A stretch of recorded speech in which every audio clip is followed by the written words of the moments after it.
बेटे हाँ वो मिले बया बे जरूर मोरो भैया सारी मिले बया बे जरूर मोरो भैया सारी। मौका मिले बताहूँ तो लारे मिले बरा हूँ जरूर मोरे दीदी देवर मिले बरा हूँ जरूर मोरे दीदी देवर।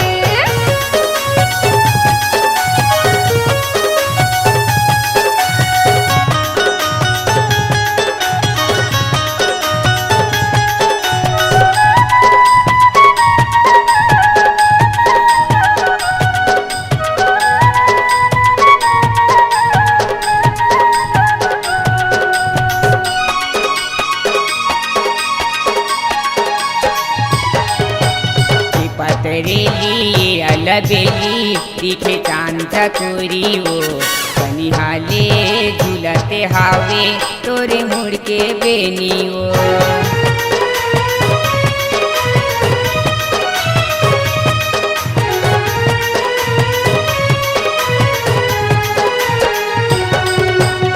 पतरेली अलबेली दिखे चांद चकोरी वो बनिहाले झूलते हावे तोरे मुड़ के बेली वो। मन्ना विधि माया बेटा हावो मन्ना विधि माया बेटा हावो मिले लया बेटे गोरी। मोरो दीदी के देवर बाबू कैसे करो मैं मल्ला काबू रे मोरो दीदी के देवर बाबू कैसे करो मैं मल्ला काबू रे।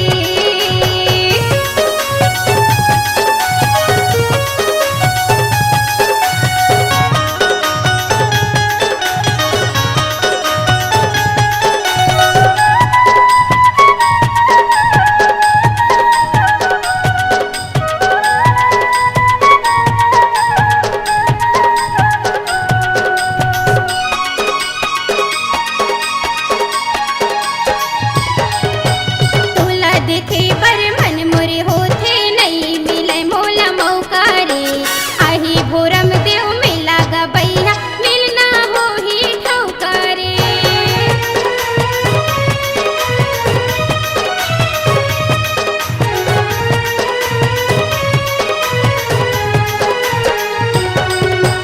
तोला देखे बर मन मोरे होथे नहीं मिले मोला मौका रे आही भोरम देव भैया मिलना हो ही ठौका रे।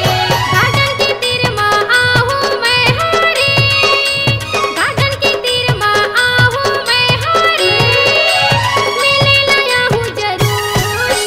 मोरो भैया के सारी टूरी एक दिन आही मोरो पारी मोरो भैया के सारी टूरी एक दिन आही मोरो पारी।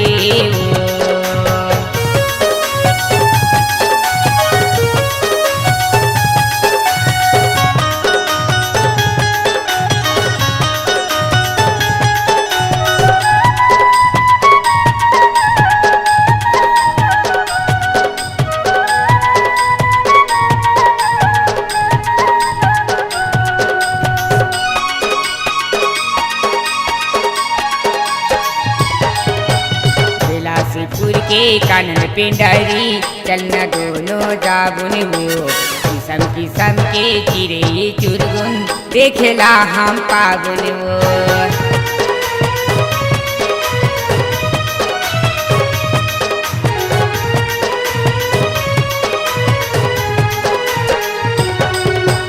बिलासपुर के कानन पिंडरी चलना दोनों जाबुन वो किसम के चिरे चुरगुन देखेला हम पागुन वो।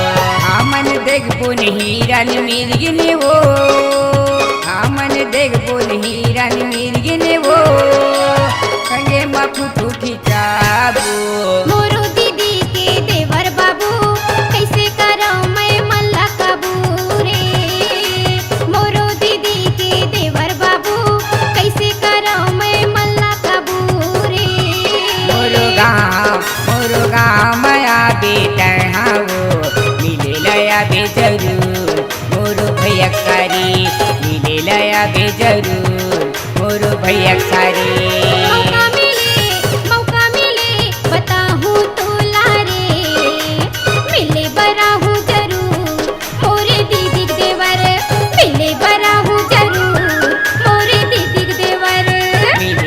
बे जरूर मोरो भैया सारी मिले बरा हो जरूर मोरे दीदी देवर मिले बरिया बे जरूर मोरो भैया सारी मिले बरा हो जरूर मोरो दीदी देवर।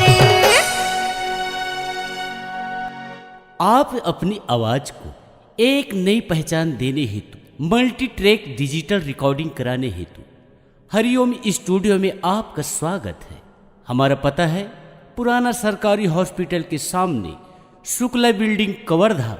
हमारा संपर्क नंबर है 7389765421। जी हाँ, जरूर आइएगा।